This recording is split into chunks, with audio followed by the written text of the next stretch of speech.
Dominant Protector. Credit to the author. 2,221-30.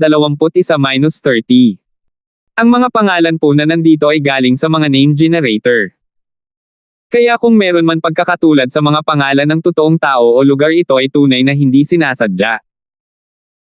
Gayunpaman, pagkatapos bumangon ng espiritong hayop, tila lumalakas ang loob nito, na ginagawang lakas ang sakit mula kay Terence upang labanan ang berde, itim, at puting masters.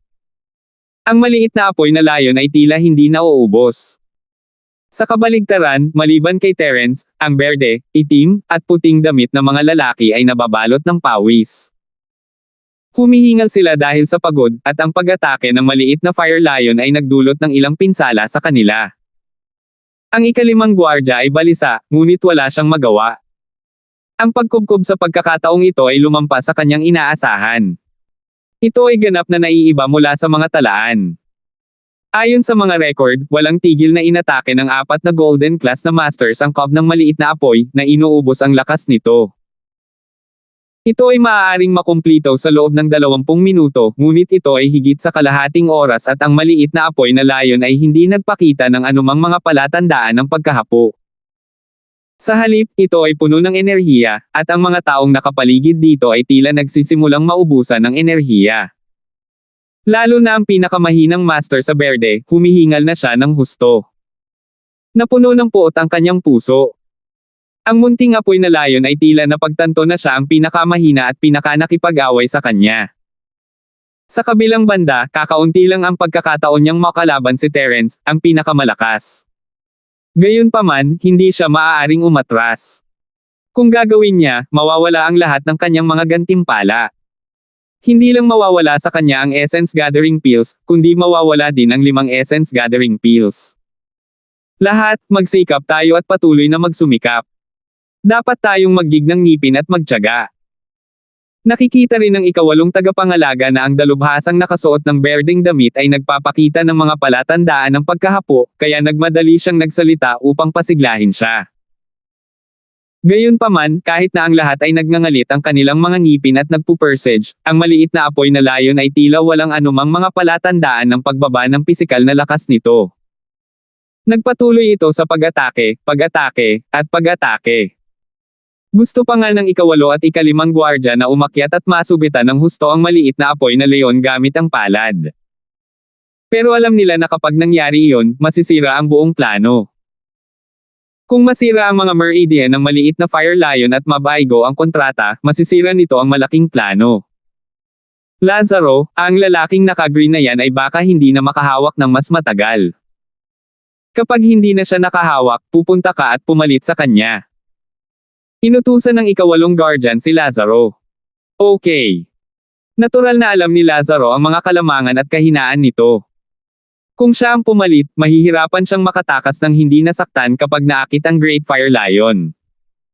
Gayunpaman, wala siyang pagpipilian. Sino ang humiling sa kanya na mamahala sa misyong ito? At sino ang humiling sa kanya na magkusa na samahan siya sa pag-akyat sa bundok upang masiyahan siyang Master Taganlong? Sa simula, sino ang nakakaalam na ang mga Lazerots ay magiging napakagulo? Sa ganang kanya, sapat na ang 4 na Golden Class Masters para makumplito ang misyon. Sa teorya, ang mga tala sa mga sinaunang aklat ay hindi kasinungalingan. Sino ang nakakaalam na magkakaroon ng problema? Oh ho ho! Isang dagandong na nakakabasag ng lupa ang dumating mula sa malayo, na yumanig sa lahat ng naroroon, kabilang si Terence at ang ika-5 gwardya. Ang tunog ay parang isang napakalaking alon na tila pumupunit sa nakapaligid na hangin at pinipihit ito, na nagpaparamdam sa mga tao na masuffocate sandali. Hindi maganda. Nandito na ang malaking apoy na layon. Agad na nagbago ang ekspresyon ng ika-5 guard, at sumigaw siya ng, lahat, huwag lumaban. Retreat. Gayunpaman, huli na. Isang pulang figure ang tumalon mula sa malapit na kagubatan at dumapo sa gitna ng grupo ni Terence. Isa itong malaking spirit beast na mahigit 2 metro ang taas. Ang buong katawan ng espiritong hayop ay natatakpan ng nagninangas na pulang balahibo, at sa ilalim ng sikat ng araw, naglabas ito ng makintab na kinang. Kung ito ay anumang oras, ang makita ang gayong magandang espiritong hayop ay tiyak na isang kasiya siyang tanawin. Gayunpaman, sa sandaling ito, lahat ng naruroon ay nanginginig sa takot. Maging ang ikalima at ikawalong gwardya ay hindi inaasahan na ang malaking apoy na layon ay darating ng napakabilis. Ayon sa kanilang pagtatansya, ang mga gawi sa pamumuhay ng malaking apoy na leon ay tatagal ng hindi bababa sa 1 oras upang matuklasan ang pagkawala ng maliit na apoy na layon. Gayunpaman, tumagal lamang ito ng kaunti sa 40 minuto. Sa oras na ito, imposibleng makatakas. Sa harap ng Great Fire Lion, kung sino ang unang gustong tumakas ay siyang unang mamamatay. Ang bilis ng Great Fire Lion ay hindi masasabing napakabilis, ngunit mas mabilis pa rin ito kaysa sa karamihan ng mga practitioner ng tao, lalo na itong mga Golden at Earth Class practitioner.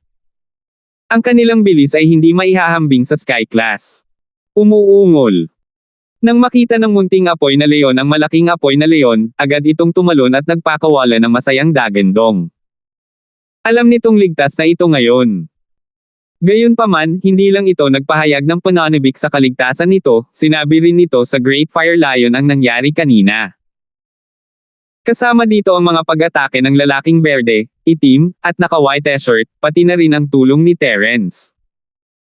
Ang galit na mga mata ng Fire Lion ay tumama sa lahat ng naroroon, kabilang si Terence. Ang katalinuhan ng malaking apoy na leon ay mas mataas kaysa sa maliit na apoy na leon, natural, alam nito na si Terence ay hindi gustong mahulog sa mga taong ito sa ibabaw at maaari lamang silang tulungan sa dilim. Kaya hindi siya nito ilantad at tutulungan si Terence sa dilim. Umuungol. Ang Great Fire Lion ay umungal at nawala sa lugar. Sa susunod na sandali, lumitaw ito sa harap ng dalubhasang nakasuot ng berde.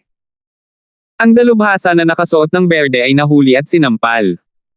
Siya ay nahulog 100 talampakan ang layo at ang kanyang ulo ay nahulog sa isang bato. Sumabog agad ang utak niya. Obviously, hindi siya mabubuhay. Ang kaawa-awang hitsura ng dalubhasa na may berdeng damit ay nagpanginig sa lahat ng naruroon. Gayunpaman, sa harap ng Marangel na Great Fire Lion na ito, tila sila ay walang kapangyarihan. Hindi sila kalaban ng Great Fire Lion. Kaagad pagkatapos, ang dalubhasa na nakasuot ng itim ay nahuli at pinalipad. Sa pagkakataong ito, diretso siyang nontog sa isang malaking puno sa hindi kalayuan. Ang ball ay direktang tumusok sa kanyang dibdib at ibinitin siya sa hangin. Isang daloy ng maitim na pulang dugo ang bumulwak sa kanyang katawan, na nagpapakulay sa puno ng kahoy at sa lupa sa ilalim ng puno ng pula. Ah! May isa pang sigaw, at pinalipad din ang lalaking nakasuot ng puting damit. Sa pagkakataong ito, nagkataon din na ang lalaking nakasuot ng puting damit ay pinalipad sa paanan ng isang tigre na dumaan lang. Nang siya ay nalilito, lumabas ang tigre upang maghanap ng pagkain. Nang makita nitong binibigyan ito ng pagkain ng Great Fire Lion, tuwang-tuwa nitong kinagat ang leeg ng malakas na nakaputi at kinuha ito bilang isang masarap na pagkain. Sa wakas, tumingin ang leon kay Terence. Si Terence na. Inabot ni Terence ang kanyang kamay para protektahan si Jelay, gamit ang kanyang chi para protektahan siya, ngunit nang dumating ang sampal ng leon ng apoy, naramdaman ni Terence na wala na talagang lakas ang sampal, ngunit pinalipad siya nito at si Jelay, na dumaong sa isang bush sa hindi kalayuan. 2,222 Walang anumang mga hayop sa damuhan, at walang anumang mga bato o mapanganib na mga puno. Tila alam ng apoy na layon na tinutulungan ni Terence ang maliit na apoy na layon, ngunit ito ay kumikilos lamang. Ang Great Fire Lion ay hindi tanga. Alam niyang mga tagapagpatupad lamang ang 4 na taong ito, at ang utak ay ang binatilyong nakasuot ng marangyang damit na nanginginig sa takot sa di kalayuan. Nakilala ng Great Fire Lion ang lalaking ito. Siya ang young master ng Tegan family, Lowell. Bilang isa sa ilang mga espiritong hayop na may mataas na espiritual na katalinuhan sa hanay ng bundok ng Spring, natural na kilala ng Great Fire Lion ang mga pinuno ng mga pangunahing puwersa sa paanan ng bundok. Nakita na nito ang mga taong ito mula sa malayo sa gitnang hanay ng bundok. Gayunpaman, kahit alam niyang si Lowell ang utak, hindi siya kayang patayin ng Great Fire Lion. Pagkatapos ng lahat, ang pamilya Tegan ay hindi dapat gawing trifle. Mayroon silang Sky Class Master, at kung matagal nang mamatay si Tegan, tiyak na hindi hahayaan ng pamilya Tegan na ipagpatuloy ang problema. Gagawin nila ang lahat para maghiganti. Hindi iyon ang gustong makita ng Great Fire Lion. Hindi ito maaaring nasa tabi ng maliit na apoy na leon sa buong araw. Ang kanilang Fire Lion clan ay hindi lamang ang nangingibabaw na clan sa Ulongha at Mountain Range. Mayroon ding angka ng mga espiritong halimaw na noon pa man ay pag-alit sa kanila. Sa makatuwid, hindi nito nais na maakit ang mga magsasaka ng tao. Noong panahong iyon, kung nagpasya ang pamilya Tegan na patayin ang maliit na apoy na layon nang hindi isinasaalang-alang ang mga kahihinatnan, hindi ito magiging katumbas ng halaga. Gayunpaman, kinailangan silang turuan ng Great Fire Lion ng leksyon at ipaalam sa kanila na hindi madaling magplano laban sa sarili nilang anak. Kinailangan niyang sumuko sa kanila at hindi pumunta para manggulo sa hinaharap. Sa makatuwid, ang Great Fire Lion ay dahan-daang naglakad patungo sa Lowell. Hindi alam ng ikalimang gwardya kung ano ang iniisip ng Great Fire Lion. Nang makita niya ang kalupitan nito, agad siyang natakot. Akala niya ay sasaktan ng Great Fire Lion si Lowell at nagmamadaling tumayo sa harapan niya para protektahan siya. Umuungol. Sinampal siya ng Great Fire Lion, at ang ikalimang tagapangalaga ay nakayanan lamang ang sarili at humakbang pasulong. Sa oras na ito, kung hindi niya matagal na protektahan si Tegan, hindi niya matatakasan ang kamatayan kapag bumalik siya sa pamilya. Baka ipagsapalaran niya ang kanyang buhay para makapag-ambag. Gayunpaman, ang Great Fire Lion ay tila walang intensyon na patayin siya. Pinalipad lang siya nito ng isang sampal, pagkatapos ay tumalikod at umalis kasama ang maliit na apoy na layon. Paf paf paf. Ang ikalimang gwardya ay nagluwa ng isang subo ng itim na dugo. Siya ay malinaw na nagdusa ng ilang panloob na pinsala, ngunit ang ganitong uri ng pinsala ay wala sa kanya. Nagmamadali siyang naghagis ng maliit na recovery pill sa kanyang bibig at inikat ang kanyang chi para matuno ito, mabilis na gumaling ang kanyang mga sugat. Nang makitang umalis na ang mga leon ng apoy, nakahinga ng maluwag si Lowell. Hindi siya nagpapanggap sa pagkakataong ito, talagang natakot siya. Sa susunod, hindi na siya maglalakas loob na gawing muli ang maliit na apoy na layon bilang kanyang contractual na espiritual na hayop. Masyadong nakakatakot. Sa kanyang pananaw, hindi alam ng apoy na layon na sila pala ang may pakana. Matapos parusahan silang apat ay natakot ito sa mga nanunood at umalis. Kaya't lihim siyang natuwa na wala silang nagawa at hinayaan ang apat na malas na lalaking iyon na harapin ang maliit na apoy na layon. Ah! Sigaw ni Terence. Kailangan niyang magpanggap na nasugatan, ngunit malamig siyang tumatawa sa kanyang puso. Naiintindihan niya kung bakit walang ginawa ang 5 gwardya, 8 gwardya, at Lazaro.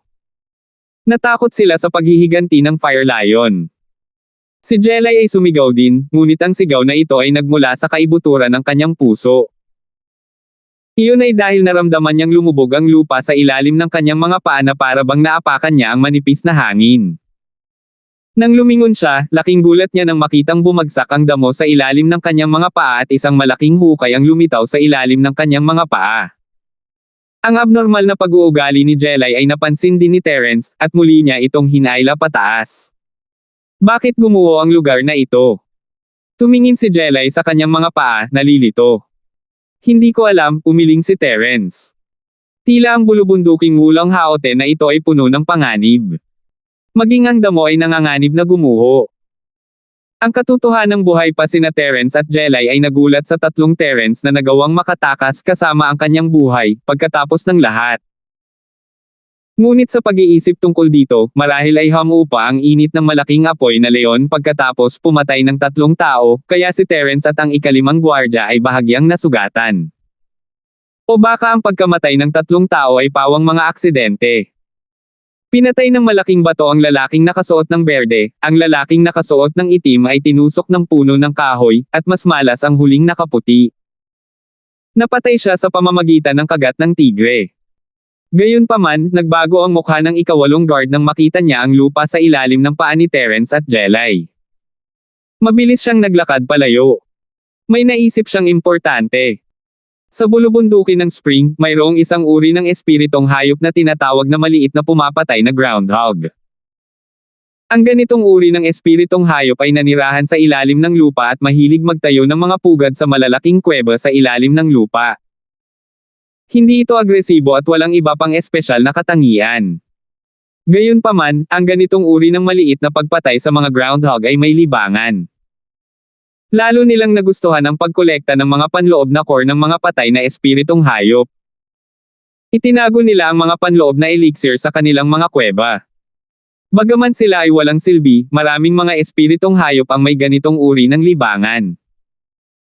Dati, nang ang pamilya Tegan ay namimitas ng mga halamang gamot sa bulubundukin ng spring, hindi sinasadyang nakadiscover sila ng ilang kuweba kung saan sila pumatay ng mga groundhog, at nakakita sila ng ilang espiritual na laman ng hayop. At ang kuweba sa ilalim ng mga paa ni Terence ay maaaring maging kuweba para sa pagpatay sa mga groundhog. Iyon ang dahilan kung bakit naiinip na naglakad ang ikawalong tagapangalaga. Hindi gagamitin ng ibang tao ang energy essence inner core ng isang spiritual beast, ngunit alam ng The Alchemist ng pamilya Tegan ang isa sa mga gamit nitong energy essence inner core, at hindi ito maliit. Magtabi kayo. Sabi ng ikawalong gwardya kina Terence at Jelay. Ano ang gusto mong gawin? Nakita ni Terence ang ikawalong gwardya na naglalakad ng walang pasensya, at siya ay medyo nalito. Kung sasabihin kong lumipat ka, lumipat ka. Ano ang kalokohang ito? Sa mga mata ng ikawalong guard, si Terence ay isa lamang mid-face Golden Class Master.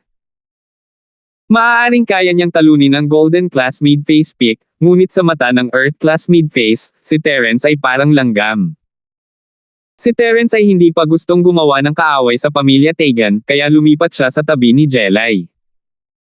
Sa kabilang banda, mabilis na ginamit ng ikawalong gwardya ang kanyang mga kamay upang simulan ang paghukay sa gumuhong lugar sa ilalim ng paa ni Terence at Jelay. Sa sandaling ito, lumakad din si Young Master Taganlong at Lazaro. Nang makita nila ang mga kilos ng ikawalong tagapangalaga, agad na lumiwanag ang kanilang mga mukha. Nahulaan na nila ang mga intensyon ng ikawalong tagapangalaga. Ang ikalimang gwardya ay kasalukuyang nagmumuni-muni at pansamantalang hindi nakarating. Ito ang kuweba kung saan natin pinatay ang mga groundhog. May esensya ng espiritong hayop sa loob. Gulat na tanong ni Taganlong. Dapat lang. Pero hindi ko alam kung may essence inner peel, tumango ang ikawalong guardian. Hindi ko talaga inaasahan ito. Akala ko ay nabigo kaming makuha ang apoy na layon sa pagkakataong ito at medyo malas. Ngunit ito ay talagang isang sinag ng liwanag sa dulo ng lagusan. May hindi inaasahang sorpresa. Excited na sabi ni Lazaro. 2,223. Ha! Isa talaga itong kuweba para sa pagpatay ng maliliit na marmat. Tumawa ng malakas ang 8 gwardya at pinabilis ang kanilang paghuhukay. Inutusan din nila si Lazaro, Lazaro, halika at tulungan mo akong maghukay. Oo. Tumango si Lazaro at inabot ang tulong. Hindi masyadong natuwa si Lowell na makitang buhay si Terence, mababalik niya si Jelay kung namatay siya, ngunit buhay pa si Terence. At kaya, hindi nasisiyahang tumingin si Lowell kay Terence, nakasimangot. Anong tinitingin-tingin mo? Tulong. Gusto mo pa ba yung 5 spirit gathering pills? Nabigo ang misyon, at ayon sa kasunduan, makakakuha si Terence ng 5 pildores, ngunit wala na ang 3 patay na lalaki. Sino ang nagtanong sa kanila na mamatay? Oh! Mahinang sagot ni Terence at lumapit para tumulong. Nagsimula siyang maghukay kasama ang ikawalong gwardya at si Lazaro. Hindi nagtagal, ang kuweba ay hinukay, at hinawakan ni Terence ang 2 matigas na butil. Inabot niya at inilabas sila ang mga panloob na core ng 2 espiritong hayop. Haha, 2 talaga. Napakalaking kita. Tumawa ng malakas si Lowell nang makita ang mga core sa mga kamay ni Terence. Ang galing, ang galing. Tama. Hindi ko talaga akalain na ang isang normal na kuweba na dating pumatay ng mga groundhog ay magkakaroon ng isang mahalagang essence inner core. Ang ilang mga bagong kuweba ay wala man lang, ngunit may 2 rito. Nakakatuwang sorpresa. Tumango ang ikawalong guardian. Si Terence, sa kabilang banda, ay pinag-aaralan ang 2 core sa kanyang mga kamay. Ano ang silbi ng mga bagay na ito para sa pamilya Tegan na tuwang-tuwa? Si Terence ay may 2 spirit beast core ngayon, isa mula sa Leon at isa mula sa Chen Mountain Sect. Gayunpaman, kahit na ang sekta ng bundok ng Gan, na nagdadalubhasa sa pagpapalaki ng mga espiritong hayop, ay hindi alam ang paggamit ng inner core ng spirit beast na ito.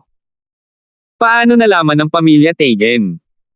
Mukhang hindi talaga mababawasan ang maliit na pamilyang Tegen na ito. Gayunpaman, naunawaan ni Terence na kung tatanungin niya sila kung para saan ang panloob na kaibuturan ng halimaw, hindi nila sasabihin sa kanya. Gayunpaman, dahil ang bagay na ito ay isang magandang bagay, itatago niya ito at dahan-daang magsasaliksik. Isang araw, malalaman niya ang gamit nito. Anak, anong tinitingin-tingin mo? Bilasan mo ibigay mo. Nakita ni Lowell si Terence na nakatingin sa kaibuturan ng halimaw at medyo hindi nasisiyahan. Nasanay na siyang umarte na parang rich kid all these years, kaya mayabang din ang tono niya. Nahanap namin ng aking asawa ang kuweba, ngunit lahat kami ay nag-ambag. Kung sino ang makakita nito ay magkakaroon ng bahagi. Bibigyan kita ng isa, at isa ingatan ko. Ayaw makipagtalo ni Terence sa pamilya Tegan. Logically speaking, sa personalidad ni Terence, siya ang nakahanap ng bagay na ito, kaya bakit niya ito ibibigay sa pamilya Tegan? Ngunit hindi ngayon ang oras para makipag-away sa pamilya Tegan, kaya iminungkahi niya na hatiin nila ito ng pantay-pantay. Ang mga nakakakita nito ay nakakakuha ng bahagi. Bobo ka ba? Tumingin si Lowell kay Terence na parang tulala. Ikaw ay isang mid-phase golden class master pa lang, at sinasabi mo sa akin na ang sino mang makakita sa iyo ay makakakuha ng bahagi. Ikaw ay tinanggap ng pamilya Tegan upang magtrabaho para sa amin, at gusto mong makakuha ng isang spiritual beast's vital essence inner core. Nananaginip ka ba? Oo, Mr. Zhang, huwag kang magpakatanga. Ang elixir ng spirit beast na ito ay mahalaga, ngunit wala kang gamit para dito. Mabilis na sabi ni Lazaro, natatakot na baka may gawin si Terence na katangahan. Tumawa si Terence sa halip na magalit sa sinabi ng dalawa. Oo, tumawa siya. Hindi niya akalain na magkakaroon ng ganito kawalandian na tao sa mundong ito. Siya at si Jelay ay natagpuan ang kuwebang ito nang hindi sinasadya, at siya ang naghukay sa kaibuturan ng halimaw. Binibigyan na sila ni Terence ng maraming paggalang sa pamamagitan ng pagbibigay sa kanila ng isa. Hindi nila inaasahan na gugustuhin nilang inumin ang lahat para sa kanilang sarili, at ginawa nila ito ng buong kumpiyansa na para bang ang tableta ay dapat sa kanila at si Terence ay isang upahang katulong lamang.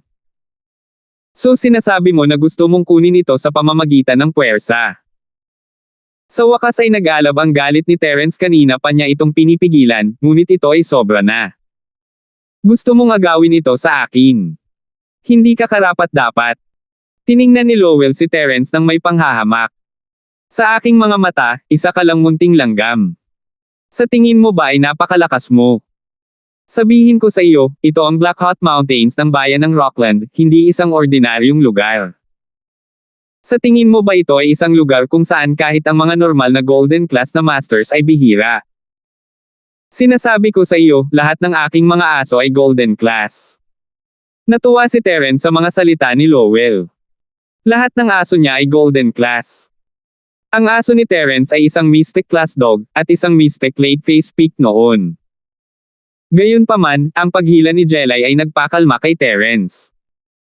Ang dalawang core na ito ay tila mahalaga, ngunit ang problema ay hindi alam ni Terence kung paano gamitin ang mga ito. Hindi mahalaga kung ibigay niya ang mga ito sa pamilya Tegan, ipagpapalit niya ang mga ito sa ilan sa iba pang marangal na bahay kapag nakabalik siya, at malamang na hindi alam ng maraming tao kung gaano sila kahalaga. Okay, ang dalawang Essence Chi Inner Core na ito ay para sa iyo. Aminado kami na hindi kami tugma para sa iyo, at hindi namin gusto ang 5 maliliit na Spirit Gathering Peel. Sabi ni Terence habang hinihila niya ang kamay ni Jelay. Tara na.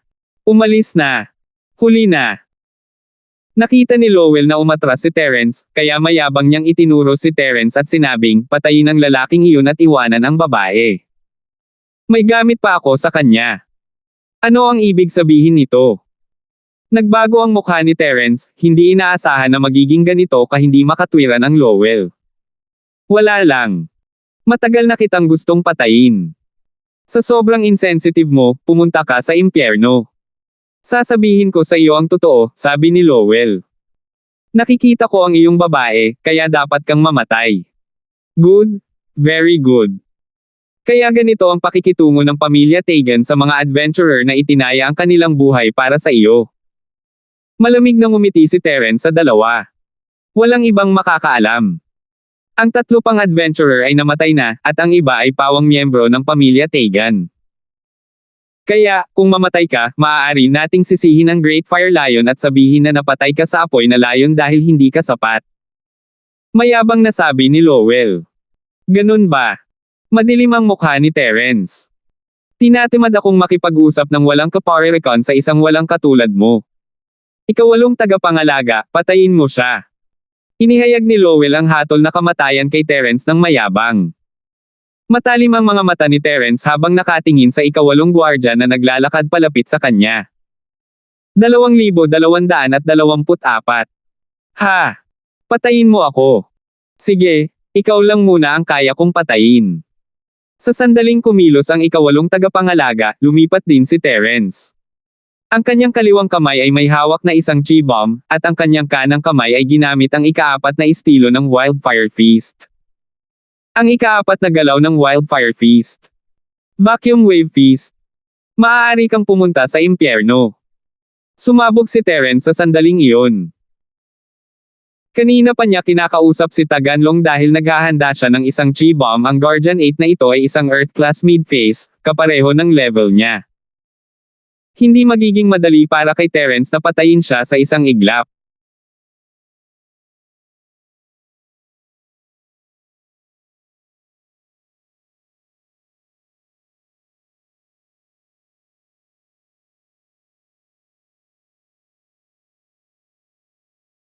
Taganlong or Lowell. Ngunit si Terence ay kinailangang patayin kaagad, hindi niya ito kayang labanan, magiging masama para sa kanya at kay Jelay kung gagawin nila.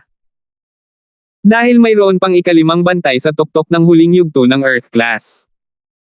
Kahit na ang Young Master Lowell na ito ay isang piraso ng basura, siya ay nasa maagang yugto pa rin ng Earth Class.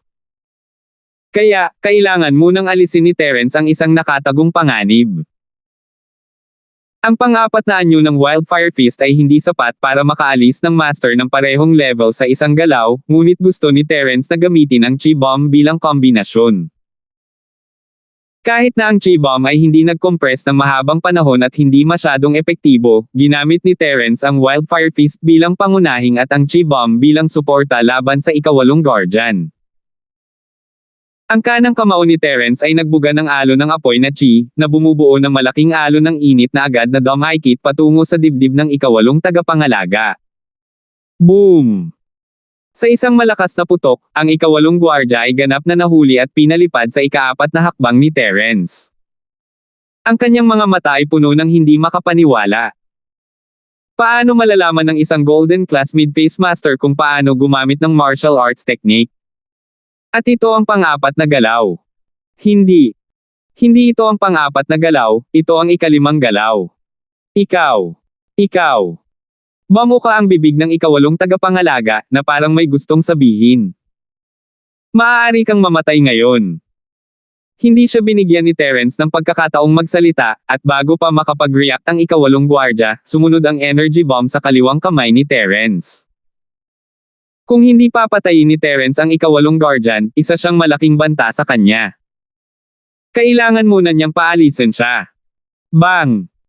Umalangaw-ngaw ang isa pang nakakalangit na pagsabog. Ang ikawalong tagapangalaga ay walang magawa habang ang isang malaking butas ay hinaipan sa kanyang dibdib. Namatay siya na dilat ang mga mata. Sa kamatayan, sa wakas ay naunawaan niya na si Terence ay hindi isang mid-phase Golden Class, ngunit hindi na siya makapagsalita. Bumalik si Terence sa panig ni Jelay matapos patayin ang ikawalong tagapangalaga. Natakot siya na baka mapahamak ni Lowell si Jelay habang nakikipag-ugnayan siya sa ikawalong Guardian. Gayunpaman, hindi iyon ginawa ni Lowell. Nahulaan ni Terence na malamang ay nagpapantasya pa si Lowell na patayin siya at ibalik si Jelay, hindi pa siya sinasaktan. Dalawang plano ang naisip niya kanina. Ang isa ay upang hulihin ang pinuno at gamitin ang Lowell bilang hostage, ngunit iyon ay masyadong mapanganib. Sa ilalim ng Lowell, sa ilalim ng kontrol ni Terence, hindi niya mapapanatiling ligtas si Jelay sa araw kahit ang ikawalo at ikalimang gwardya ay maaaring gumamit ng Jelay bilang bihag, at pagkatapos ay tumalikod upang bitag si Terence. At kaya, sa huli, nagpa siya si Terence na alisin ang ikawalo at mag-isip ng paraan upang labanan ang ikalima. Para naman kay Jelay, kung interesado si Lowell sa kanya, hindi niya hahayaang mamatay siya ngayon. Sa karamihan, makokontrol niya siya at mahuhuli, ngunit wala siyang gagawing masama sa kanya ngayon. Tama ang hula ni Terence. Bumalik siya sa gilid ni Jelay at malamig na tumingin kay Lowell. Huwag kang masyadong gaaman. Maaari sana tayong mamuhay ng mapayapa, ngunit kailangan mo lang gumawa ng gulo. Ikaw. Earth class ka. Si Lowell ay hindi tanga kung hindi niya alam na si Terence ay isang Earth class, pagkatapos ay maaari na siyang pumunta at mamatay. Nag-disguise ka ba? Wala itong kinalaman sa iyo. Pero, di ba mid-Earth class ka rin? Mahinang sabi ni Terence. Inilabas mo ang iyong mid-face golden class na chi sa lahat ng oras na ito. Nagbago ang mukha ni Lowell matapos marinig ang mga salita ni Terence. Ito ang pinakamalaking sikreto niya, paano nalaman ni Terence. Hindi man lang siya lumaban sa daan, at hindi man lang niya pinakawalan ang kanyang mid-earth class chi, hindi niya alam na may cheat si Terence na makapagsasabi ng kanyang lakas. Ang taong ito ay hindi dapat payagang mabuhay. Ilang gwardya at pangunahing miyembro ng pamilya Tegan ang nakakaalam na ang Lowell ay isang mid-earth class. Kung ikakalat ang balitang ito, masama ito sa pamilya Tegan. Hinding-hindi siya papayagan ng lugar na iyon na ipakita ang kanyang lakas ng ganoon kaga. Ang pinakamataas na puno sa kagubatan ay masisira ng hangin. Alam na alam ito ni Lowell. Ikalimang tagapangalaga, lipulin siya. Matagal na tumingin si Tegan sa ikalimang tagapangalaga at sinabi sa malalim na boses. Brat, hindi ka nagkakamali. Huwag kang matako. Sa oras na ito, ang ikalimang gwardya ay natapos ng gumaling at dahan-daang naglalakad patungo kay Terence. Galit na galit siya. Hindi niya inaasahan na talagang mabibigo siya sa ganoong kadaling gawain. Buong oras na pinipigilan ni Terence ang kanyang lakas, inilabas ang ikawalong tagapangalaga habang nagpapagaling siya at halos nagbabanta sa kaligtasan ni Lowell. Sa katunayan, medyo nanlumo si Terence. Matapos patayin ang ikawalong tagapangalaga, gusto niyang patayin ang ikalimang tagapag-alaga, na nagpapagaling, ngunit nakita niya na ang ikalimang tagapag-alaga ay tumigil na at tumayo, kaya't siya ay sumuko sa ideya.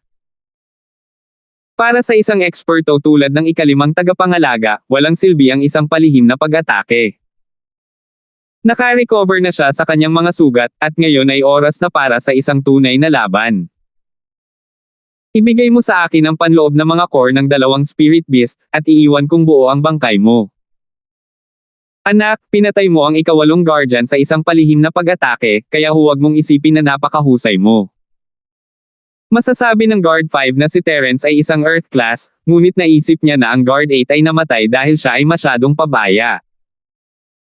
Hindi niya inasahan na si Terence ay kapantay niya, kaya napatay siya sa palihim na pag-atake ni Terence. Siyempre, isa ito sa mga dahilan, ngunit hindi ito ang ugat ng problema. Ang ikalimang gwardya ay tumitingin sa mga bagay-bagay mula sa kanyang sariling pananaw, at naisip niya na maaari rin niyang tambangan at patayin ang ikawalong gwardya, ngunit nakalimutan niyang si Terence ay isang Earth class mid-phase lamang, hindi Earth class late phase peak. Papatayin mo ako. Sa tingin mo ba tatayo lang ako dito at hahayaan mo akong patayin? Malamig na tumawa si Terence sa gwardya. So ano? Mas mahina ka sa akin kaya ang pagpatay sa'yo ay kasing dali ng pag-flip ng kamay ko. Masyadong maraming nangyari ngayon. Ayokong pahirapan ka. Ibigay mo ang mga bagay at bibigyan kita ng mabilis na kamatayan. Ang iyong babae, ang young Master Lowell ay tutulong sa iyo sa pag-aalaga sa kanya sa hinaharap. Hehe, totoo naman. Dapat nakikita mo ang nararamdaman ko para sa iyo, di ba? Ang pagsunod sa akin ay higit na mabuti kaysa sa pagsunod sa walang kwentang lalaking ito. Sa kinabukasan, mabubuhay ka ng maayos, makapagtanim at makakain pa ng mga table tasks. Nakangiting sabi ni Tegan. Sa kanyang ikalimang gwardya sa kanyang tabi, hindi siya natatakot kay Terence. Kung gusto mo, ikaw na mismo ang kumuha. Imposibleng ibigay ko sa'yo. Mahinang sabi ni Terence. 2,225. Mabuti, inaamin ko na napatay mo ang ikawalong tagapangalaga, at medyo lumaki ang iyong kumpiyansa. Ngunit ang kinahinatnan ng tumaas na kumpiyansa na ito ay kailangan mong manatili dito ngayon. Habang nagsasalita siya, nanlamig ang mga mata ng ikalimang tagapagtanggol at puno ng layuning pumatay. Hindi tiyak kung sino ang mananatili rito. Talagang sinusubukan ni Terence na bumili ng oras. Pinipilit niya ang bomba ng enerhiya, ngunit malamang na hindi siya bibigyan ng ikalimang gwardya ng ganoong katagal. Ang tigas ng ulo mo. Ngumisi ang ikalimang gwardya. Fifth Guardian, huwag mong sayangin ang hininga mo sa brat na ito. Gawin mo, patayin mo ang brat na ito para sa akin, ngunit huwag mong saktan ang babaeng nasa tabi niya. Kailangan ko pang bumalik ngayong gabi para painitin niya ang aking kama. Kailangang patayin ni Lowell si Terence, ngunit hindi niya kayang patayin si Jelay, kaya kailangan niyang ipagpatuloy ang pag-arte na parang isang rich kid. Tumango ang ikalimang gwardya at hindi na nagsalita pa. Bahagya niyang iginalaw ang mga paa at pinatatag ang tindig ng kabayo. Ikinuyom niya ang kanyang mga kamao at ang tunay na chi sa kanyang katawan ay agad na umabot sa rurok nito. Earth Class Late Phase Peak, ganap na ipinakita. Ang ikaapat na galaw ng Wildfire Feast. Nakita ni Terence na hindi na siya makapag-antala pa at piniling umatake muna. Ang malakas na apoy na si Chi ay muling sumambulat gamit ang kanyang kamao, tinutukan ang mukha ng ikalimang guard. Nanghina ang mga mag-aaral ng ikalimang guard habang nakatingin siya sa kamao ni Terence, isang malamig na ngiti sa kanyang mukha. Isang Earth Tier Martial Skill. Ipapakita ko sa iyo kung ano ang tunay na Earth Tier Martial Skill. Dahil doon, gumalaw ang ikalimang gwardya. Sa isang iglap, naiwasan niya ang pag-atake ni Terence. Ang kanyang katawan ay umikot sa isang bilog at lumitaw sa likod ni Terence. Sa malamig na ngiti, ang magkabilang kamao niya ay biglang dumurog sa likod ni Terence. Ang ikasampung anyo ng bundok na nahati ang kamao. Pumunta sa impyerno, bata. Sa isang malakas na sigaw, nabasag din ang mga kamao ng ikalimang guard. Bumilis ang tibok ng puso ni Terence, ang malakas na chi ay napakalakas kaya hindi niya maiwasang sumandal. At ito ay bago pa mandama po ang kamao kay Terence. Hindi ko siya matanggap. Hindi inakala ni Terence na ang 8 bantay na ito ay ganito kalakas, talagang umabot sa ikasampung anyo. Ngunit sa pag-iisip tungkol dito, normal lang para sa isang Earth Class Late Phase Peak na magamit ang 10th form. Kung tatamaan si Terence, malubha siyang masasaktan. Vacuum Wave kamao. Hindi man lang lumingon si Terence sa kanyang likuran habang inihagis niya ang nakakompress na energy bomb. Sa susunod na sandali, tumakbo si Terence sa gilid, mabilis na lumipat sa isang lugar kung saan hindi maabot ng kamao ng ikalimang guard. Pandaraya. Narinig ng ikalimang gwardya si Terence na sumigaw ng parang vacuum wave fist at naisip na lalabanan siya ni Terence. Huminto siya saglit, ngunit hindi man lang lumingon si Terence at tumakbo na lang palayo. Walang kamalay-malay na itinaas ng ikalimang gwardya ang kanyang kamao at nagpatuloy sa pagsuntok. Gayunpaman, sa susunod na sandali, naramdaman ng ikalimang gwardya na may mali.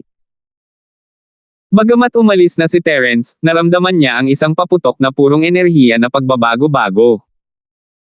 Wala na siyang oras para mag-react ay naramdaman niyang tumama ang kamao niya sa isang energy ball. Bang! Ang ikalimang gwardya ay nagpakawala ng nakakadugo na tili habang ang dugo at laman ay tumalsik mula sa kanyang mga kamao. Ang laman sa kanyang mga kamao ay natangay na, inihayag ang kanyang mapuputing buto. Wayayayaya. Napatingin ang ikalimang gwardya sa kanyang mga kamao, nakaumbok ang mga ugat sa kanyang noo.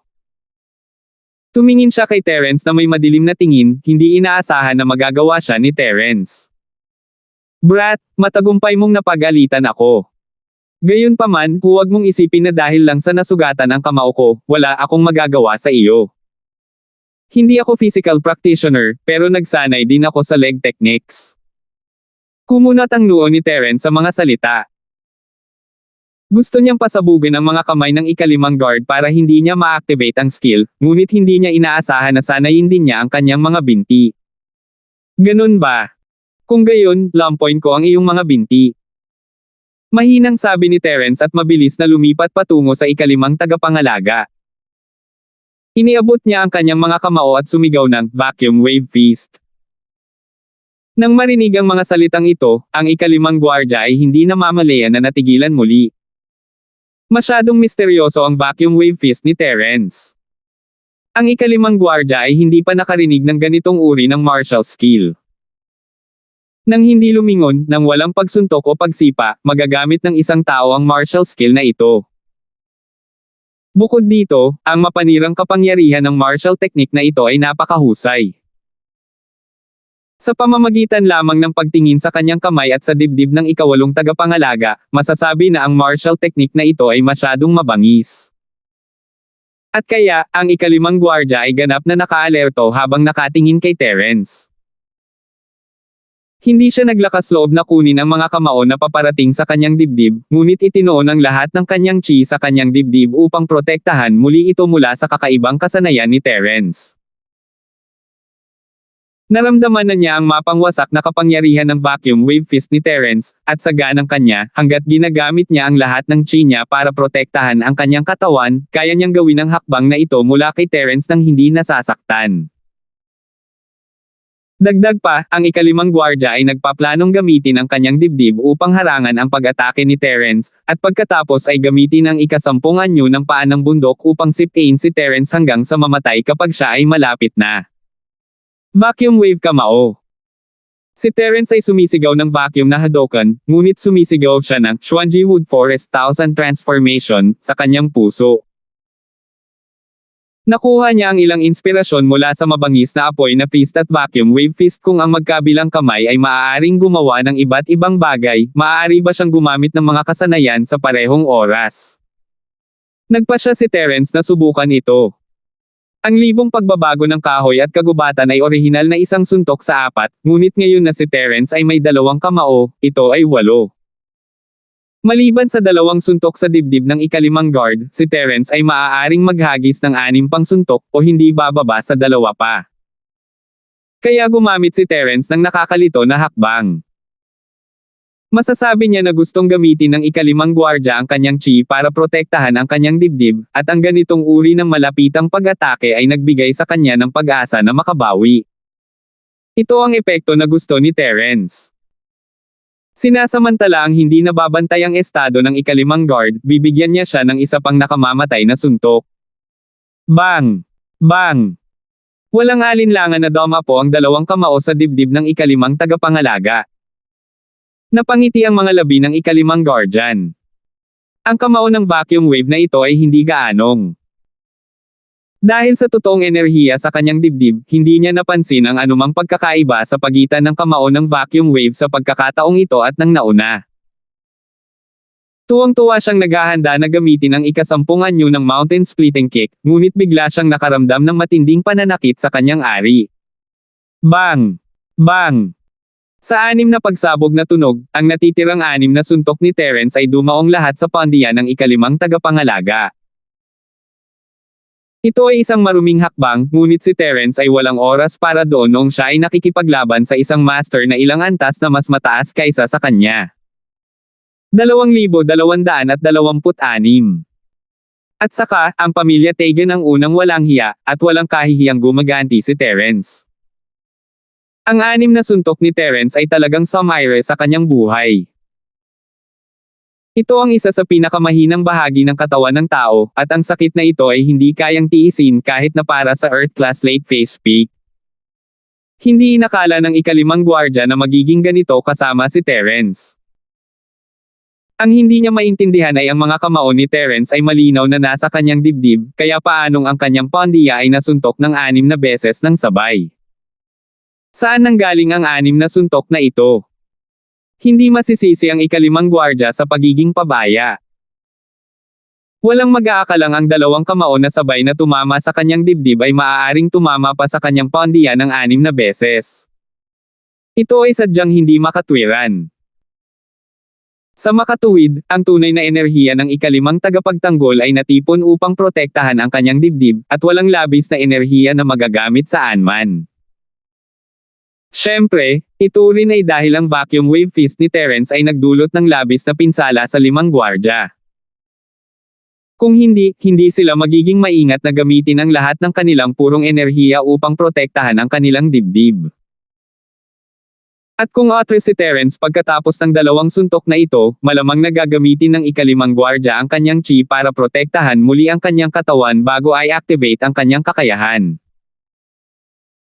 Mula sa kung ano ang nararamdaman niya, hindi kailangang gamitin ni Terence ang lahat ng kanyang chi para protektahan ang kanyang dibdib, kailangan lang niyang gamitin ang kanyang chi para protektahan ang kanyang katawan.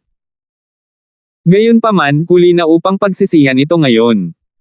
Mamamatay na siya sa sakit. Estilo ni Terence na kitilin ang iyong buhay kapag ikaw ay down. Sa isip ni Terence, walang patas na laban. Si Terence ay hindi isang knight, ngunit sa asensya, siya ay isang assassin, dahil ang kanyang amo ay isang assassin. Ang edukasyon na natanggap ni Terence mula noong siya ay bata pa ay ang proseso ng pagpatay ay hindi mahalaga, ang resulta ay. At saka, kung hindi siya manalo, tatakbo siya kung kaya niya. Kung hindi siya makatakbo, mag-iisip siya ng mga paraan para dayin ang kanyang kalaban. Kaya naman, nang lumuhad ang ika-5 gwardya sa lupa at humihingal, gumalaw muli si Terence. Wildfire Fist, ang pang-4 na galaw ng Pishu. Yumangay si Terence sa kanyang puso, ngunit wala siyang sinabi sa labas. Ang mainit na chi ay naging bola ng apoy at binalot ang kanyang kanang kamao, mabilis na sumuntok sa ulo ng ika-5 gwardya. Kasalukuyang pinapaikot ng ika-5 gwardya ang kanyang chi para pagalingin ang kanyang D*6. Kahit na ang kanyang D*6 ay tila nabasag ni Terence, mayroon pa rin siyang kislap ng pag-asa at nais na subukang pagalingin ito. Kung tutusin, kung talagang baldado siya, mababawas ang saya sa buhay. Bilang isang gwardya ng pamilya Tegan, at isa sa mas mataas na ranggo ng mga gwardya, mayroon siyang ilang mga asawa at nagsasaya tuwing gabi. Kung siya ay baldado ngayon, hindi niya matatamasa ang kasiyahan ng mga lalaki sa hinaharap. Iyon ay talagang kakilakilabot. Gayunpaman, nang malapit nang gumaling ang ika-5 gwardya, muling dumating ang kamao ni Terence. Gayunpaman, sa nakaraang karanasan ng pagiging dahado, natutunan ng ika-5 tagapangalaga ang kanyang leksyon.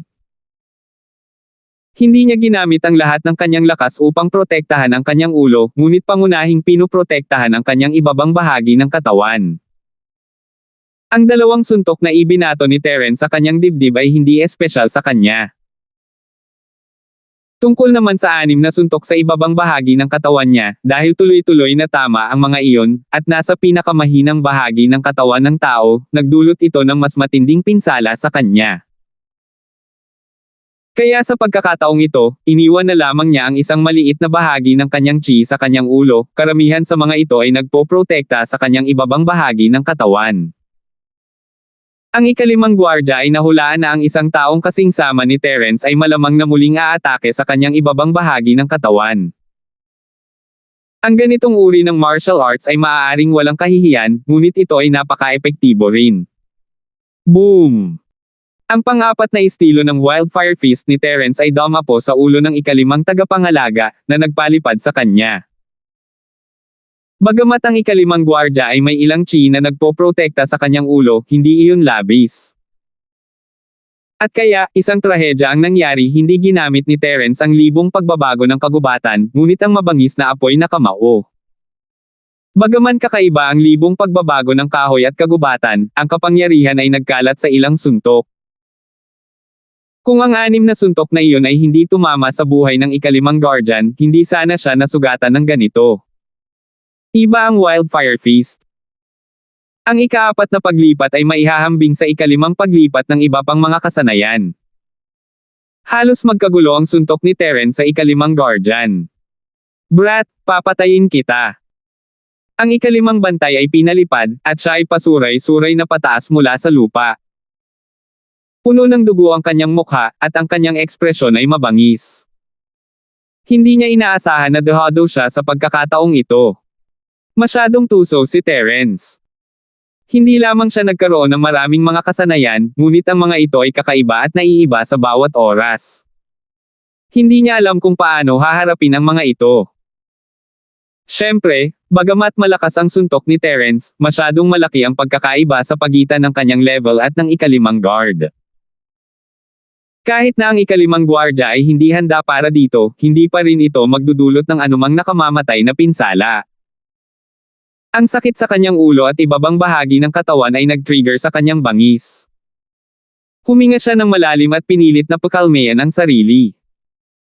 Ang chi sa kanyang katawan ay tumaas sa isang iglap, at ang kanyang dugong pula na mga mata ay kumikislap na may layuning pumatay.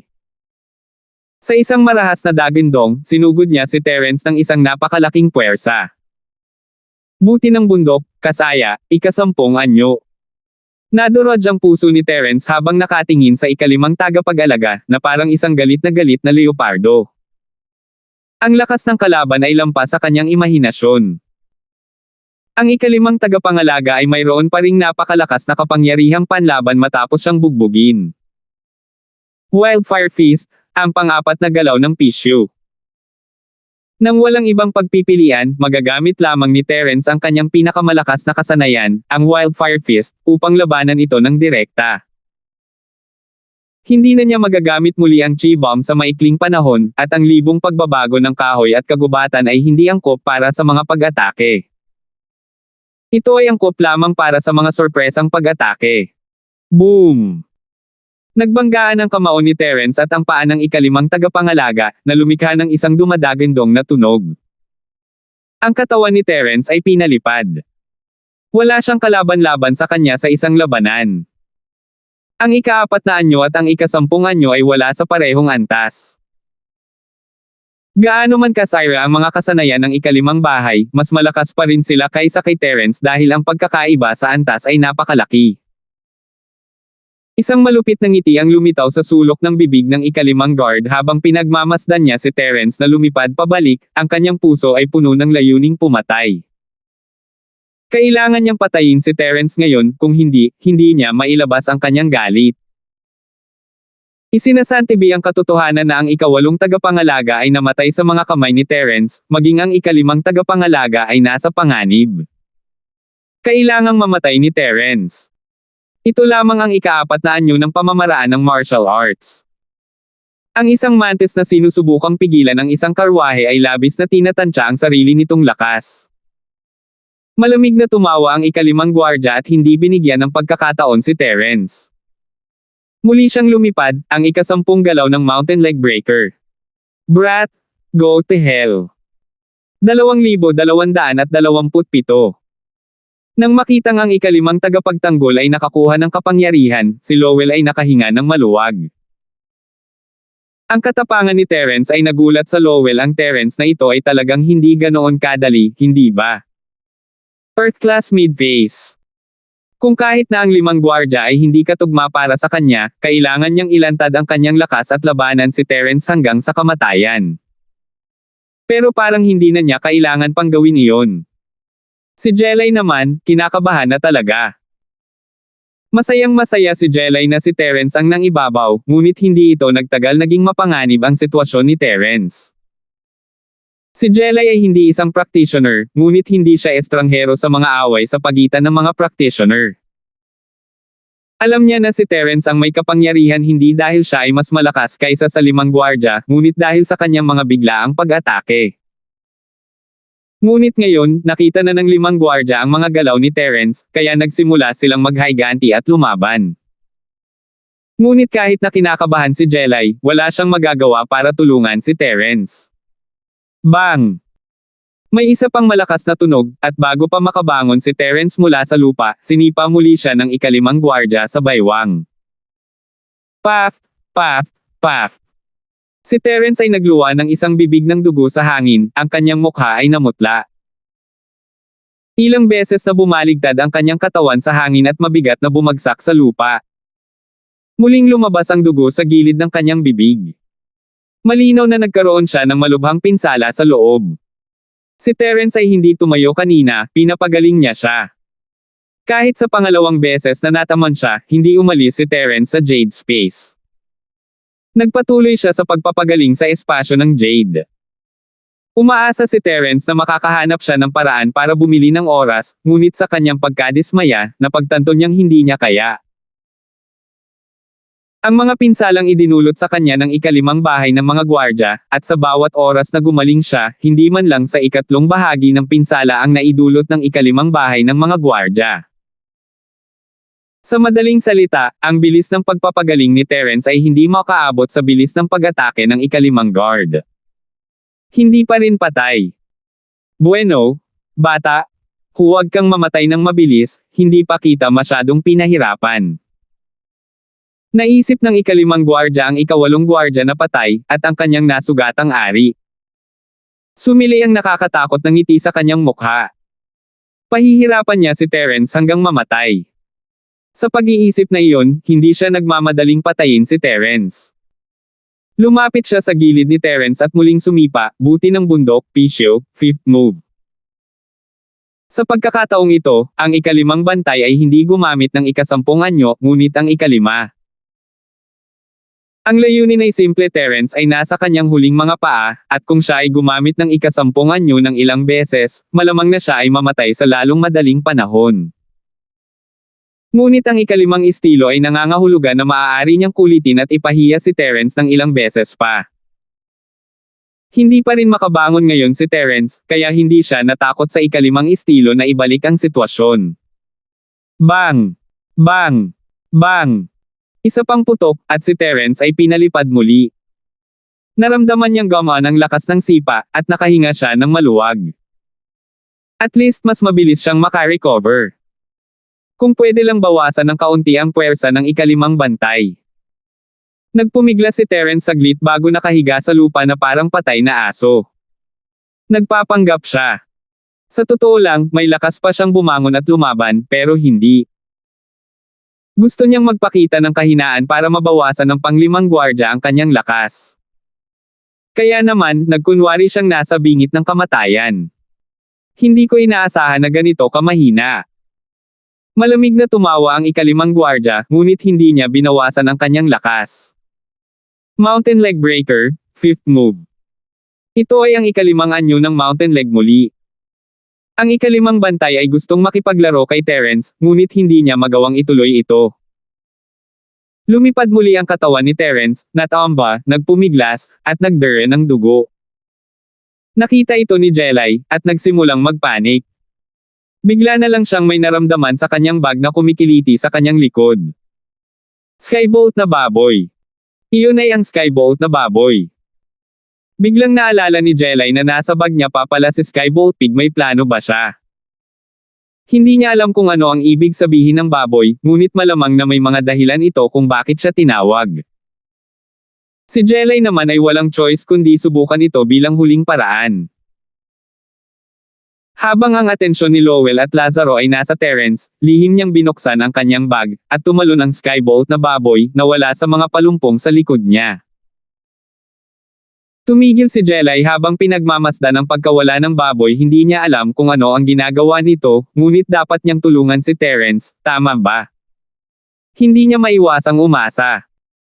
Nasa Terence ang atensyon ni Lowell at Lazaro kaya natural na hindi nila napansin ang ginagawa ni Jelay. Lowell man o Lazaro, hindi sila magbabantay sa kanya. Isa lang siyang mahinang babae na hindi man lang golden class, anong magagawa niya? Imposible rin para sa kanya na itago ang kanyang lakas tulad ni Terence. Si Terence ay nabugbog na ng ganito, ngunit hindi pa rin siya tumulong. Wala siyang alam sa martial arts. Nagpapanik si Jelay, ngunit wala siyang magagawa para pigilan ang ikalimang gwardya sa paulit-ulit na pagsipa kay Terence. Ang ikalimang gwardya ay nailalabas lamang ang kanyang galit sa pamamagitan ng paulit-ulit na pagsipa kay Terence, na nagpapalipad sa kanya na parang bola. Hindi lang siya sinipa hanggang mamatay, pero pinatay niya ito ng ganito. Ipinakita nito kung gaano kinamumuhian ng ikalimang guardian si Terence. Pinilayan siya ni Terence at hindi siya naging lalaki, kaya pahihirapan niya si Terence bago pa man siya mamatay. Gusto niyang baliin ang bawat buto sa katawan ni Terence, bawat organ, at mamatay siya sa sakit. Gayunpaman, habang ang ikalimang gwardya ay nagsasaya sa pagsipa, isang malakas na dagindong ang biglang dumating mula sa hindi kalayuan sa kanyang likuran. Iyon ay ang Great Fire Lion. Hindi na ito maaaring bumalik, ito ay umalis at bumalik. Sa likod ng Great Fire Lion ay ang maliit na apoy na lion at ang mayayabang na baboy na Skybolt. Totoo na ang Skybolt Pig ay may kakayahang manghuli ng mga kayamanan, ngunit mayroon din siyang isa pang kamangha-manghang kakayahan, na makahanap ng mga espiritong hayop sa loob ng isang tiyak na saklaw. Sa katunayan, ito ay likas lamang ng mga espiritong hayop. Ang ibang mga espiritong hayop ay makakahanap din ng kanilang sariling uri sa pamamagitan ng amoy, ngunit ang pangamoy at pangunawa ng Skybolt Pig ay mas malakas. Hindi lamang ito makakahanap ng sarili nitong uri, ngunit makakahanap din ito ng iba pang mga espiritong hayop mula sa mas malayong distansya. Ang paghahanap ng mga tao at kayamanan ay likas na kakayahan ng baboy na Skybolt. Siya ay nasa kanyang bag noon, at kahit na hindi niya makita kung ano ang nangyayari sa labas, nararamdaman niya na si Terence ay walang kapantay para sa kanya, kaya't hiniling niya kay Jelay na palabasin siya at hinanap ang apoy na layon para sa tulong. Si Terence ay tinulungan ng palihim ang apoy na layon noon, at ang baboy ay naramdaman sa bag ni Jelay. 2,228. Alam na alam din ng baboy ang apoy na layon. Alam niyang babayaran niya ang anumang utang niya. Kaya, nang matagpuan nito ang malaking apoy na layon at ang maliit na apoy na layon na bumabalik sa kanilang pugad, sinabi nito sa kanila ang tungkol sa sitwasyon ni Terence na may kaunting pagmamalabas. Ang malaking apoy na layon ay agad na nagalit. Dahil, sinabi sa kanya ng Skybolt Pig na ibang tao ang nakaalam na tinutulungan ni Terence ang maliit na apoy na layon, at iyon ang dahilan kung bakit sila naghiganti. Paano kaya ito? Nang marinig ng Great Fire Lion na ginagantihan ang kanyang benefactor dahil sa kanyang anak, mabilis siyang tumulong. Hindi mahalaga kung sila ay mula sa pamilya Tegan o hindi, mas gugustuhin niyang masaktan sila kaysa hindi iligtas si Terence. Kaya naman, ang malaking apoy na layon, ang nag-aalalang maliit na apoy na layon, at ang mapagkunwaring baboy na Skybolt ay magkasamang sumugod sa pinangyarihan ng insidente. Habang nagtataka ang lahat kung bakit bumalik ang Great Fire Lion, ang ikalimang tagapangalaga ay biglang nakaramdam ng malakas na bugzo ng hangin sa likuran niya. Kaagad pagkatapos, naramdaman niya ang napunit na sakit. Nakita niya sa sarili niyang mga mata na ang bahagi sa ibaba ng kanyang baywang ay napunit ng mga kuko ng leon ng Great Fire. Ito ang huling eksenang nakita niya sa mundo. Hindi niya alam kung paano siya namatay. Hindi niya maintindihan kung bakit bumalik ang Great Fire Lion at bigla siyang pinatay.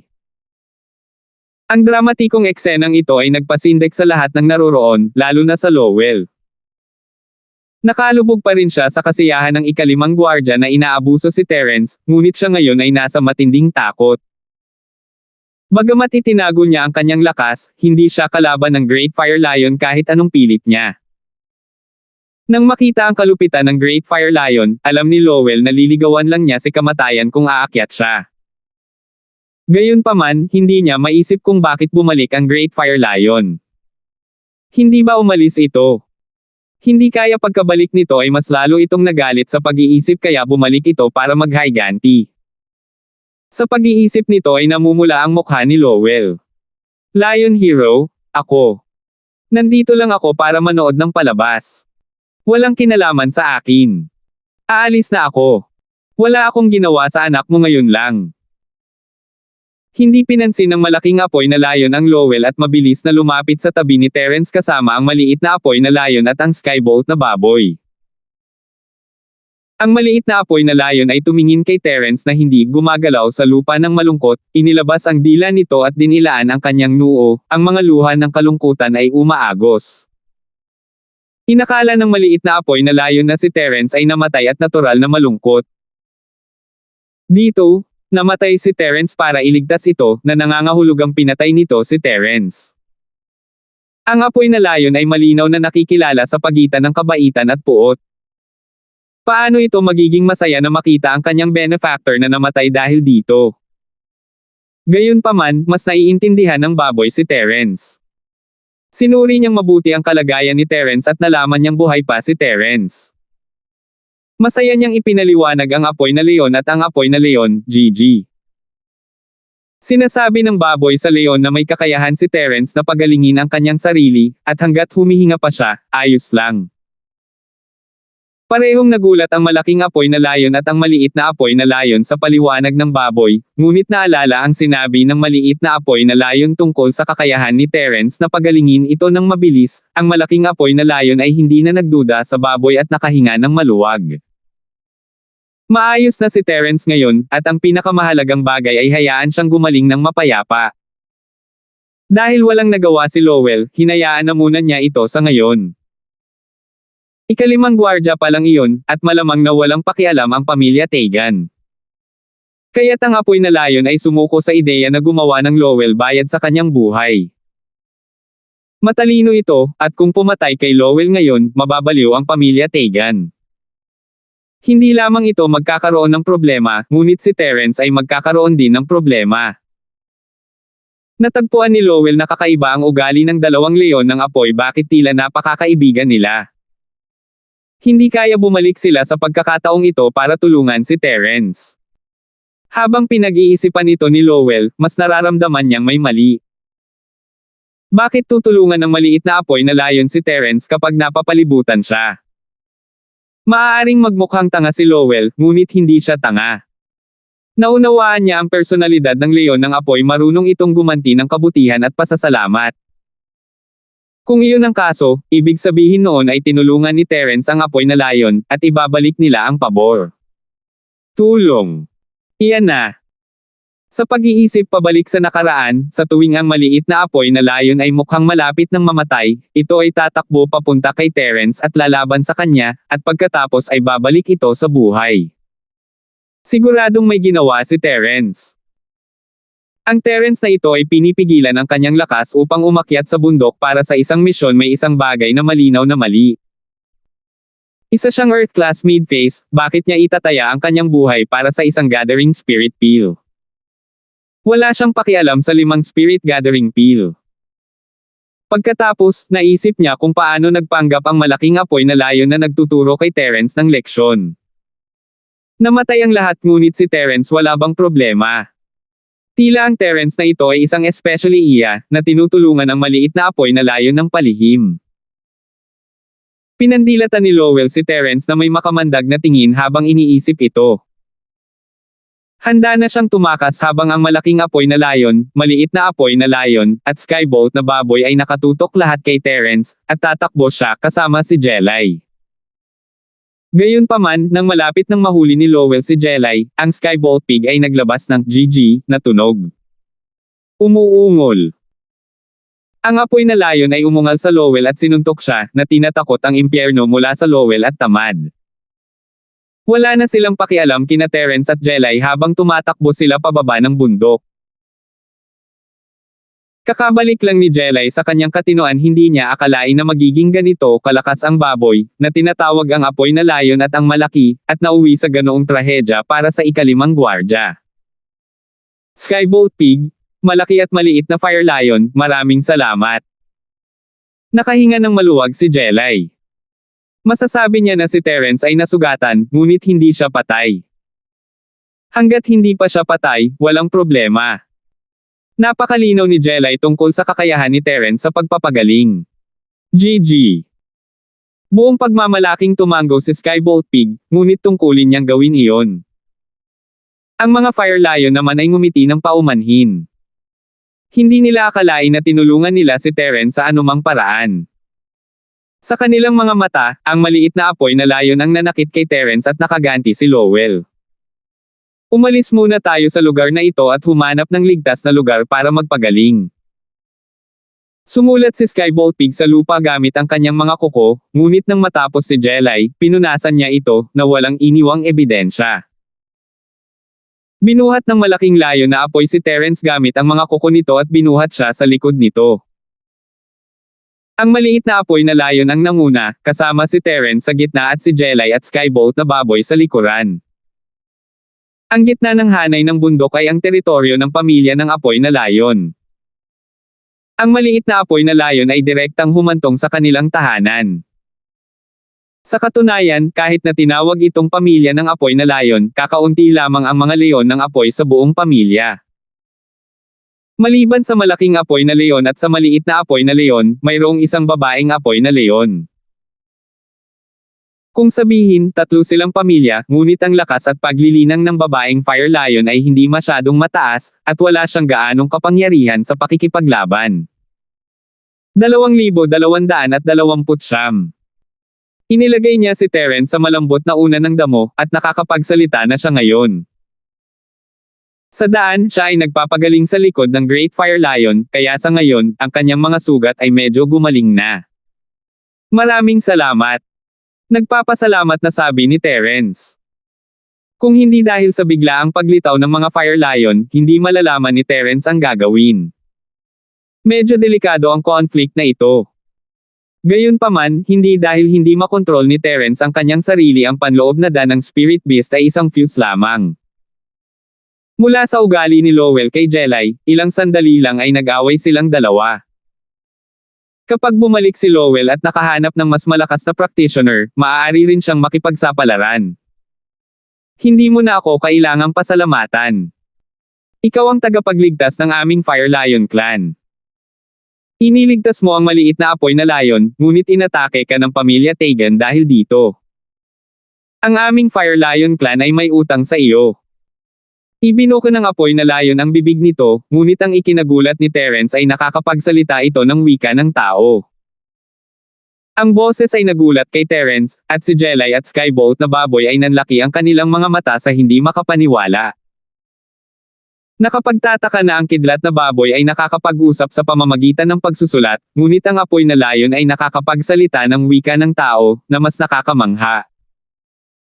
Walang kakaiba sa mga sinaunang espiritual na hayop na pumasok sa ranggo ng langit na nakapagsasalita ng wika ng tao. Nakita ng apoy na layon si Terence at ang iba pa na, nagulat na mga ekspresyon at umiling, ang maliit na lalaki sa tabi mo ay napakalakas din. Kapag ito ay umabot sa ranggo sa langit, dapat itong magsalita ng wika ng tao. Narinig ni Terence ang paliwanag ng leon at natauhan. Hindi niya inaasahan na ang apoy na layon ay isang sky-rank spirit beast. Hindi yun inisip ni Terence noon. Isa kang heaven-rank spiritual beast. Kung gayon, hindi ba siya makakalaban sa isang sky class? Napatingin si Terence sa apoy na layon ng may pagtataka. Hindi mo masasabi iyan.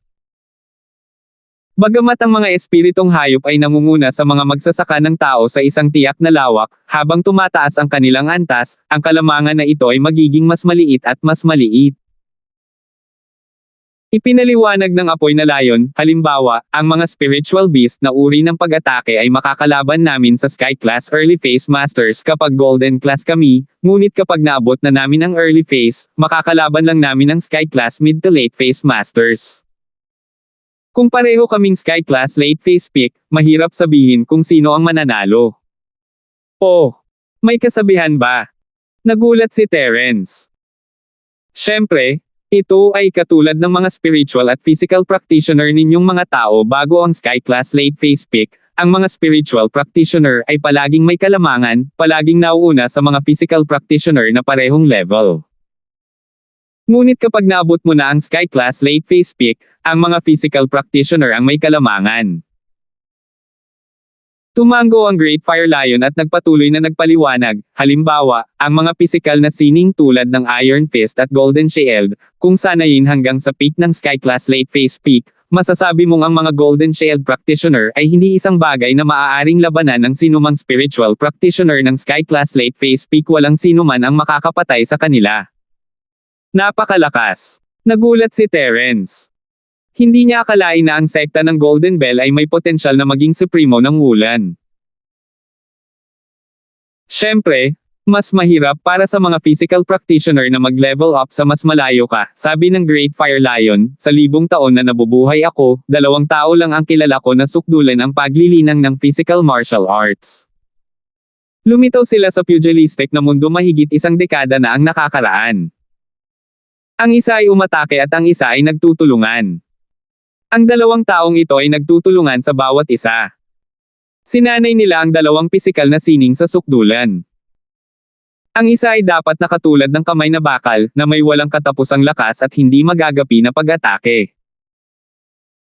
Ang isa ay dapat na katulad ng kalasag ng golden bell at telang bakal, na may katawan na kasing lakas ng mga talim ng bakal at mga sibat, hindi tinatabla ng tubig at apoy.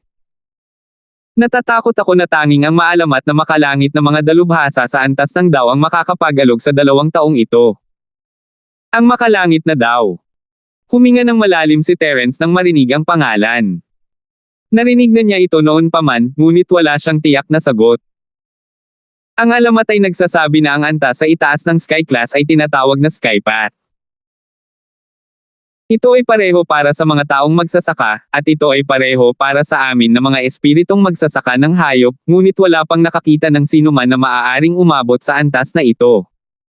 Ito ay isang alamat lamang. Sabi ng Great Fire Lion. Kung gayon, paano ang dalawang ito? Curious na tanong ni Terence. Hindi niya akalain na magkakaroon ng ganito kalakas na physical practitioner sa mundong ito.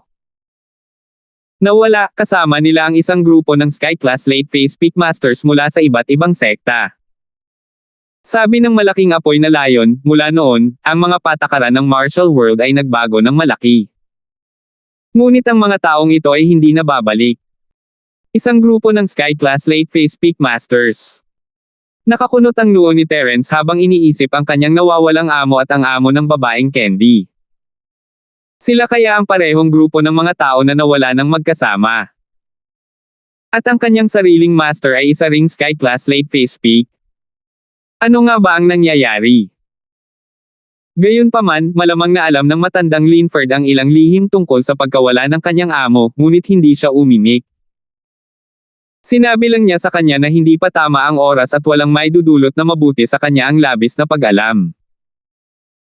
Alam ni Terence na kung ayaw sabihin ng matandang Lin, hindi niya ito maaalis sa kanya kahit anong hiling niya.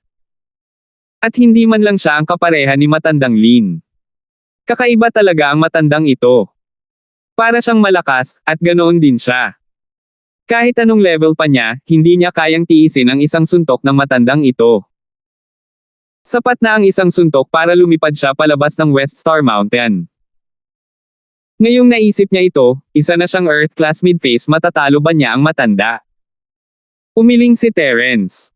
Ang matanda at ang kanyang amo ay parehong misteryosong tao. Hehe, sikreto lang ito sa martial world. Gayunpaman, nakatira ako sa bulubundukin ng Spring. Ang itaas na bahagi ng bulubundukin ay dating kinalalagyan ng isang sinaunang sekta, kaya mas marami akong nalalaman tungkol dito. Sa katunayan, hindi ko alam ang mga partikular na detalye. Kung saan sila nagpunta at kung ano ang kanilang ginawa, alam ko rin. At least wala na akong narinig na binanggit pa. Sagot ng Great Fire Lion. Sige, sabi niya. Tumango si Terence, biglang may naalala. Sinasabi mo na ang itaas na hanay ng bundok ay dating isang sinaunang sekta. Oo, ngunit hindi na iyon ang kaso. Sabi ng Great Fire Lion. Anong uri ng sinaunang sekta ito? Tanong ni Terence.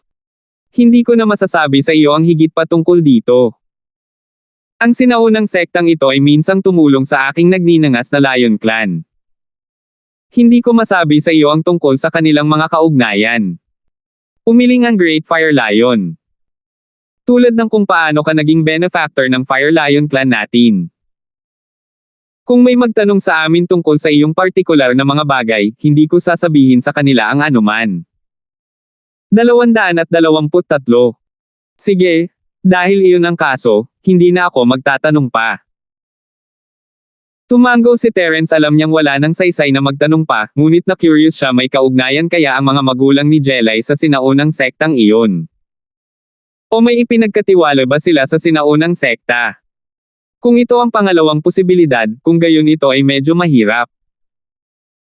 Kung ang sinaunang sekta ay nawala, kung gayon ang mga bagay na iniingatan doon ay natural na mawawala. Kahit nahanap na nila, may matitira pa ba? Nang makita ang pagsimangot ni Terence, ang malaking apoy na layon ay medyo na-curious, mayroon ba kayong koneksyon sa sinaunang sekta dito? Hindi, wala pa kami. Nagkibit balikat si Terence na may mapait na ngiti, walang tinatago. Sinabi niya sa kanya ang tungkol sa kung paano siya sumama kay Jelay upang hanapin ang kanyang mga magulang, mga bagay nasa dilim sila nang makarating sila sa bulubundukin. Mayroon silang mapa, ngunit ipinakita lamang nito ang magaspang na balangkas ng hanay ng bundok, ang natitira lamang ay ang eksaktong lokasyon. Napakahirap para kay Terence na mahanap ang eksaktong lokasyon mula sa buong bulubundukin. Bagamat mayroong tool sa pangangaso ng kayamanan tulad ng Skyboat Pig, wala itong kakayahang maghanap ng mga mapa. Oh! Nandito ka para maghanap ng kung ano. Kung gayon, maaari ko bang tingnan ang mapa na nasa iyong mga kamay? Bahagyang natigilan ng Great Fire Lion. Siyempre kaya mo. Sa apoy na layon na handang tumulong, natural na masaya si Terence. Dagdag pa, wala siyang anumang conflict of interest sa apoy na layon. Siya pa rin ang tagapagbigay ng apoy na leon. Inilabas niya ang mapa at inilapag sa harap ng leon. Ang Great Fire Lion ay yumuko at tiningnan ito ng mabuti. Ang maliit na apoy na leon at ang leon ay tumingin din sa mapa ng may pagtataka. Mula sa hugis ng bulubundukin sa mapa na ito talaga ang Spring Mountain Range. Ang Great Fire Lion ay nagtatanim dito sa loob ng 1,000 taon, kaya nang makita niya ang mapa, alam niya na ito ay ang Ulang Haat Mountain Range. Gayunpaman, walang silbi na malaman na ito ay ang bulubunduking Ulang Haote.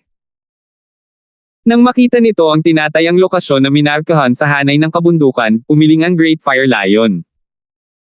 Ayon sa lokasyon sa mapa, ang lugar na ito ay kabilang sa itaas na bahagi ng bulubundukin ng Spring. Nasa gitna na kami ngayon ng bulubundukin. At saka, hindi ko pa nakikita ang terrain ng minimap na ito, at napakapamilyar ko sa gitna at ibabang hanay ng bundok na ito. Kaya naman hindi ako sigurado sa gitna at ibabang bahagi ng bundok na ito. Bulubundukin. Ang itaas na meridian. Hindi ka pa nakapunta doon? Tanong ni Terence, nagulat. Hindi, umiling ang Great Fire Lion. Kami, ang Fire Lion Spirit Beast Clan, ay may kasunduan sa sinaunang sekta.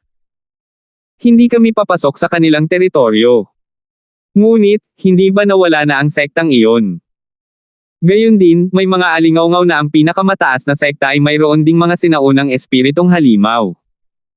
Sabi ni Terence. Totoo na nawala ang sekta. Ngunit, may mga tao pa rin doon, at ito ay isang master ng sky class ng tao. Sabi ng Great Fire Lion, ang mga chismis mula sa labas ng mundo ay hindi maaaring totoo. Nagkaroon nga ako ng kasunduan sa sinaunang sekta, ngunit ngayong wala na sila, mayroon pa ring mga sky class master sa itaas, ayaw naming umakyat doon. Hindi sa takot ang ating nagninangas na Lion Clan, ngunit ang ating nagninangas na Lion Clan ay mayroon ding sinumpaang kaaway sa bulubunduking ito. Sampaang kaaway. Napakurap si Terence. Ito ay isang espiritual na hayop mula sa ibang lahi. Ang kabilang partido ay mayroon ding espiritual na hayop na may ranggo sa langit. Kahit na ang kanilang kapangyarihan sa pakikipaglaban ay mas mahina kaysa sa atin, mayroon silang kalamangan sa bilang.